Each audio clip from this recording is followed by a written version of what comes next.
this is an important moment in time for dealing with the whole nuclear issue, the nuclear weapons issue, because although in the days of the superpowers, this was a guarantee that nobody would try to win a conventional war because the nuclear option was there at the end. We're now moving to a situation where small states aspire to have nuclear weapons.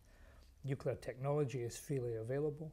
Non-state actors, individuals, terrorists can get access to nuclear technology. So it's a moment where I think the political leadership in the world has said we really have to do something to stop the escalation beyond conventional deterrence, moving now to nuclear weapons as usable weapons, not political weapons.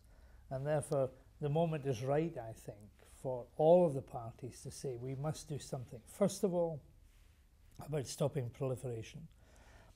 Secondly, about making sure that we don't have to depend on nuclear weapons for security. And that is a crucial precondition. You can't do away with nuclear weapons or nuclear technology if people still feel that they've got to guarantee their own safety and security by having them. And thirdly, we've got to recognize that it has all got to be done multilaterally. Can't be done individually, even although individual states can make a contribution. In a world where 95% of nuclear weapons are held by America and Russia, they've got to be the starting point. The nuclear weapon states, the P3 especially, have made major changes in their nuclear posture. The United Kingdom, when I was in charge of it under the Strategic Defence Review, dramatically reduced its nuclear weapons and the firepower of the nuclear weapons system. So that has been done, but some of the non-nuclear weapon states seem to hide behind the general commitment to nuclear disarmament to say they have no responsibility, but they have. So what we have to do is to look at the thing on a broad basis and make progress across the whole of the field. The Test Ban Treaty is one, the Fissile Material Cutoff Point Treaty is another one. The whole issue about new generations of weapons has got to be tackled. Civil nuclear power and how it can be safeguarded, that's got to be tackled, quite apart from the major issue of the huge stockpiles of strategic and tactical weapons that are held largely by the Americans and by the Russians. So we mustn't get sort of into a box of believing that all that matters is a reduction in strategic weapons, because there is a broader area, and that involves not just the P5 countries in the UN, but a much wider range of countries who also have responsibilities. There needs to be a common recognition that this is a hugely important issue and that nuclear proliferation, the technology and our weapons, threatens us all.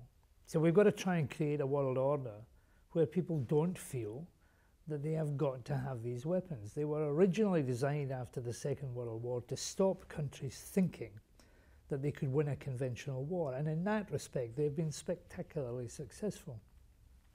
But we're now into the next stage, which is that they are becoming simply military weapons. That is the worst possible option. Our strategic deterrent is not a military weapon. It's not designed to be used. It's designed specifically not to be used.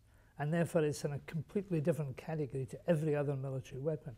If we slip over into a situation where you have dirty bombs and you have radiological disasters, then that's when these things become usable. So we need to create an atmosphere in the world that says countries don't need them for their security because there is a better system of security available to them. One bit of me, going back to my youth, is pessimistic that once you've liberated the nuclear genie, it's very, very difficult to put it back in the bottle. It will always be there. It will always be available to states and, unfortunately, to non-state actors, and that therefore we need to control it in a much more sensible way, but that we're not going to get a nuclear weapons-free world. That's my dismal part of me. But the other part of me says, here is the opportunity, that people have woken up to the fact that this is not conventional deterrence as we once knew it.